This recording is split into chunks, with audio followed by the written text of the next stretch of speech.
Hello दोस्तों, नमस्कार। SMKC channel में मैं आप सभी का दिल से बहुत बहुत स्वागत करता हूँ। अगर आपने पहली बार विजिट किया है जरूर चैनल को सब्सक्राइब कर लेना। सब्सक्राइब करने के साथ साथ बेल आइकन को हिट करके ऑल भी जरूर सिलेक्ट करके रख लेना। ठीक है दोस्तों, अभी हम लोग आ चुके हैं बिल्कुल हमारे नॉर्मल स्क्रीन के ऊपर। आज के दिन की अगर बात कर ले दोस्तों तो एकदम मतलब एक कंपनी एक शेयर एकदम नॉर्मल चल रहा था एंड बाद में सडनली गिर गया। एंड वो कंपनी आप सभी लोगों को पता है वो कौन है, रिलायंस इंडस्ट्रीज। यस दोस्तों, रिलायंस इंडस्ट्री के शेयर को अगर आप चेक करोगे एकदम नॉर्मल चल रहा था, बट अचानक से ऐसा कुछ हो गया और रिलायंस ऊपर से 2% गिरना इतने कम समय में, कुछ चंद मिनटों में, ये कोई नॉर्मल बात नहीं है। ठीक है, हाँ समझ में आता है भाई, कोई मिड कैप होगा, स्मॉल कैप होगा, उसमें ये इस प्रकार की चीजें आराम से हो जाती है।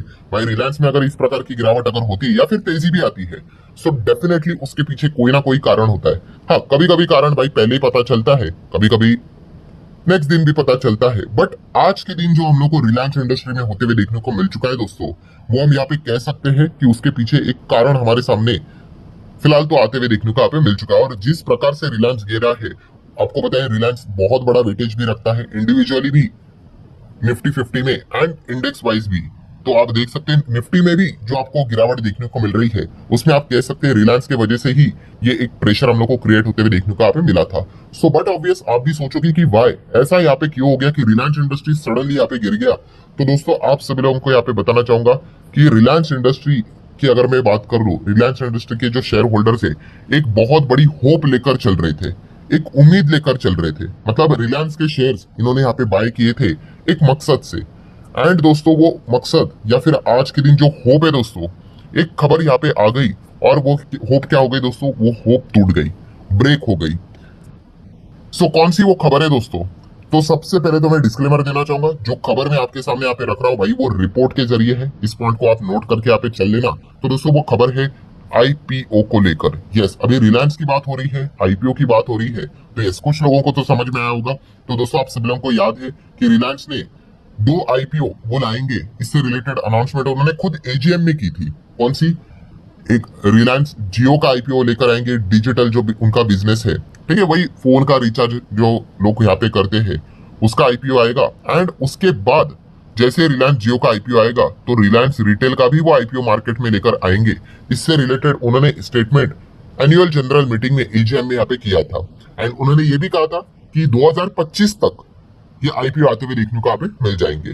2025 अभी फिलहाल यहाँ पे चल ही रहा है। एंड जैसे कि आप सभी लोगों को यहाँ पे मैंने बताया कि लोगों ने क्या किया कि भाई उनको होप थी भाई 2025 में, मतलब अभी भी 6 महीना यहाँ पे बाकी है, कि इस वक्त तो शायद से रिलायंस इस आईपीओ से रिलेटेड कोई ना कोई बड़ा अनाउंसमेंट यहाँ पे कर देगा। ठीक है, मतलब बेसिकली क्या है दोस्तों, आप सभी लोगों को पता ही है कि लोगों ने रिलायंस के शेयर क्यों खरीद के रखे थे कि अगर इनका आईपीओ आएगा, क्या पता यहाँ पे शायद से शेयर होल्डर कोटा हो। एंड शेयर होल्डर कोटा होगा तो आपको पता ही आप एक्स्ट्रा भी क्या कर सकते हो, एक और बार अप्लाई यहाँ पे कर सकते हैं। नॉर्मली आप रिटेल या फिर एचएनए में अप्लाई करते हो एज यूजुअल किसी भी आईपीओ में। एंड अगर आपके पास शेयर अगर होगा एंड अगर कंपनी शेयर होल्डर कोटा रखती है अपने शेयर होल्डर के लिए तो आपको एक और बार मौका मिलता है। एंड आपको पता है भाई शेयर होल्डर कोटा में प्रोपोर्शनेटली अलॉटमेंट यहाँ पे मिल जाता है, तो यूजुअली अलॉटमेंट यहाँ पे मिल जाता है।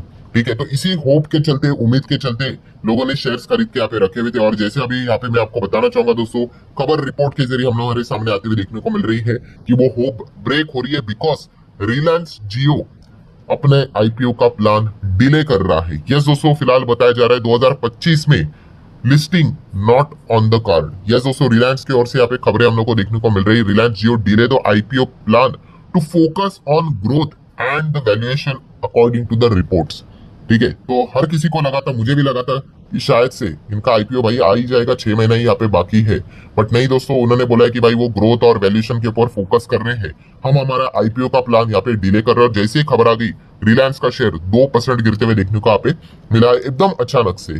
ठीक है, मतलब क्या है दोस्तों कि जियो का आईपीओ अभी 2025 के बाद आएगा, अभी कब आएगा वो रिलायंस ही पता, मतलब रिलायंस को ही पता है भाई, वही बता पाएंगे। एंड जियो के आईपीओ के बाद रिलायंस ने कहा था कि वो रिटेल का भी आईपीओ लाएंगे, अभी जियो का ही आईपीओ का अता पता नहीं है, तो रिटेल का आईपीओ तो और कितना डिले हो जाएगा आप इसका अंदाजा यहाँ पे लेकर चल सकते हो। एंड दोस्तों इसी चीज के चलते आप देख सकते हैं, देखिए रिलायंस रिटेल के आईपीओ की अगर बात कर ले, रिटेल के आईपीओ की, तो अभी एक्सपेक्ट किया जा रहा है कि शायद से अभी 2027-28 तक भी आएगा कि नहीं, इसकी भी अभी गारंटी नहीं है, मतलब और भी ज्यादा डिले यहाँ पे हो सकता है। इस प्रकार की खबरें हम लोग को देखने को यहाँ पे मिल रही है। मतलब व्हाट्स द फाइनल कंक्लूजन?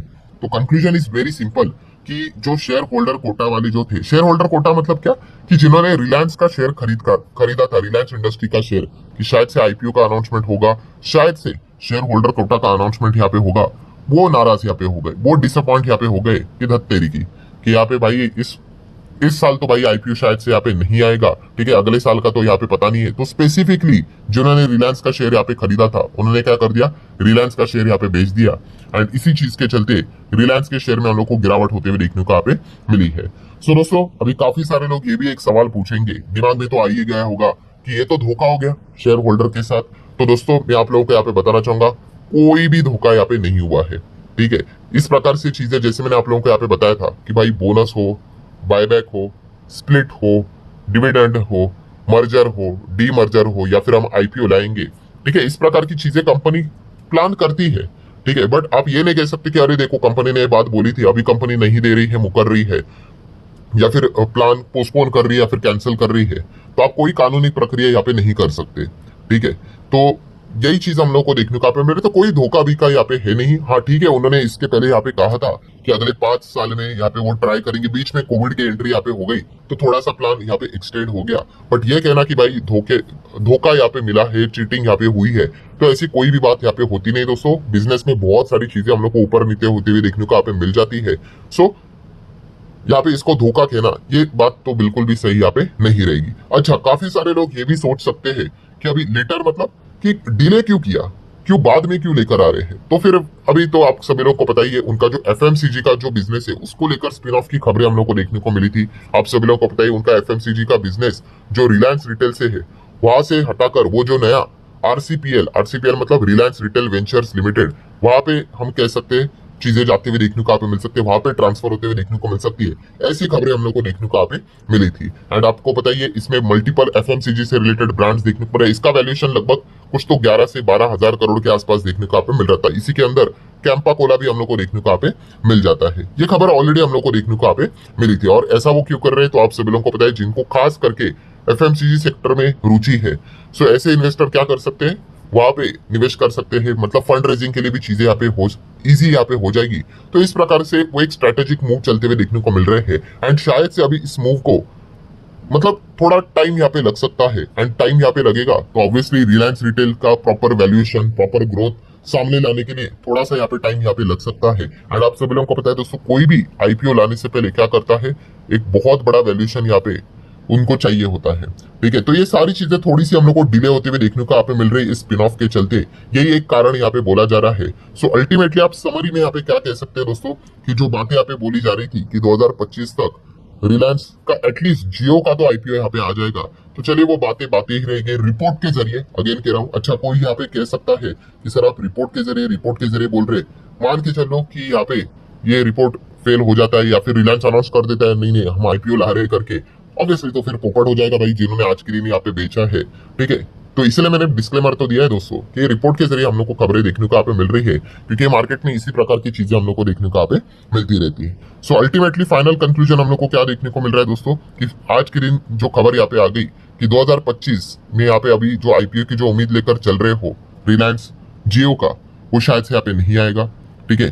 तो फिर रिलायंस रिटेल का तो आईपीओ और भी डिले यहाँ पे हो जाएगा। इस पॉइंट को आप लोग यहाँ पे कंसिडर कर सकते हो। एंड शेयर होल्डर की अगर बात कर ले, जिनको ऐसा लग रहा है कि भाई हमारे साथ धोखा यहाँ पे हुआ है, तो ऐसा कोई धोखा भी का यहाँ पे नहीं होता है दोस्तों। ये भी एक लर्निंग पॉइंट है, इसको भी प्रॉपरली आप नोट करके यहाँ पे चल सकते हो। अभी देख लेते हैं आगे एग्जैक्टली यहाँ पे क्या होता है, क्या अनाउंसमेंट यहाँ पे, खास करके जैसे मैंने अभी आपको बताया है कि आप एफएमसीजी बिजनेस के ऊपर फोकस यहाँ पे रख सकते हो। एंड वैसे भी अगर देखा गया तो ये जो इनके दोनों कंपनीज है, चाहे हम जियो की बात कर ले या फिर रिलायंस रिटेल की बात करें, ये ऑलरेडी बहुत बड़े कंपनीज है, ठीक है। मतलब जो लोग ऐसे एक्सपेक्ट करते हैं ना कि कुछ बहुत बड़ा यहाँ पे फायदा यहाँ पे होगा, तो चांसेस तो भाई बहुत ही कम हम लोग को देखने को मिल जाते हैं। आपको पता है जितनी बड़ी कंपनी उतना लिस्टिंग गेन चांसेस थोड़ा सा अर्निंग के कम ही होते हुए देखने को मिल जाते हैं। इनफैक्ट रिलायंस रिटेल की बात करें तो ये तो $100 बिलियन के आसपास की बातें हम लोग को चलती हुई देखने को यहाँ पे मिल जाती है। मतलब 8 लाख करोड़ 8.5 लाख करोड़ के आसपास का मार्केट कैप इसका चलते हुए देखने को मिल रहा है, इसके पहले के फंडिंग के हिसाब से।